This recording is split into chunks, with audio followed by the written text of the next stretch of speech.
Trump's sanctions have created a new global risk. They remind the world of the uncertainty around a financial system controlled by the United States. And the US dollar is at the center of the system. It is the default currency for global trade. Most countries depend on the dollar, and now China wants to change that. Beijing is making quiet moves. It wants to push the Chinese currency, the yuan, into the global spotlight. And for this, Beijing has started work on two fronts. The first one is currency swaps. China is talking to Japan and South Korea. It is pitching a currency swap agreement with them. The idea is quite simple: promote the use of the yuan in regional trade. And what is a currency swap? It's basically a deal between central banks. They agree to exchange their currencies with each other, and this helps countries borrow in their own currency. They can avoid using the dollar altogether.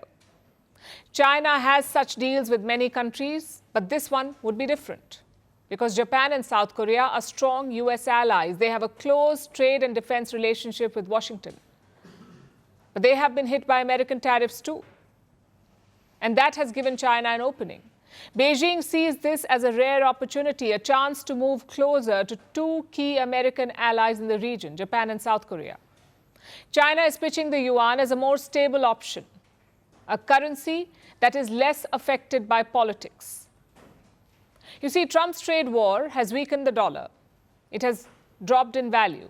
That helps China make a case for the yuan, and that is the first step in Beijing's plan, using currency swaps to expand its reach. That's the first part. The second front is debt.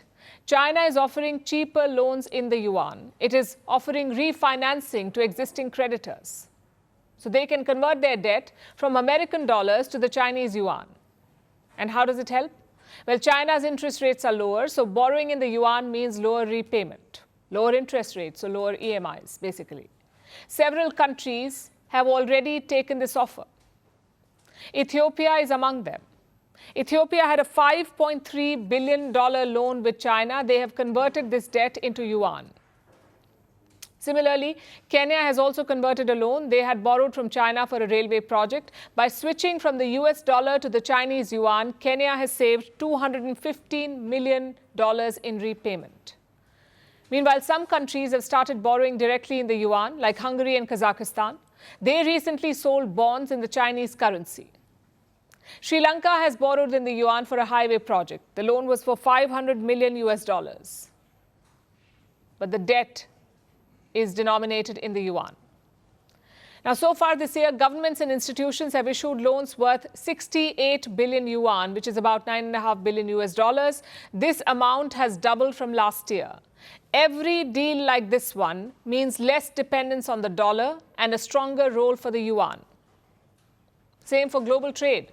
The yuan's role is rising there too in global trade. It accounts for 8.5% of all transactions now. This makes it the fifth most traded currency in the world, right behind the British pound. The share of the pound is around 10%, so China is closing in. But does that make it a serious challenger to the greenback? Well, as of today, they're far from it. The dollar still dominates global trade. An overwhelming majority of all transactions still happen in the US dollar, so the yuan is not an immediate threat. But it is making strides, and China is playing the long game as always. In June, the governor of China's central bank gave a statement. He made Beijing's intentions quite clear. He said, and I quote, "The world is moving towards a multipolar currency system." He said the world relies too much on the dollar, and he made a prediction that several strong currencies will check and balance each other.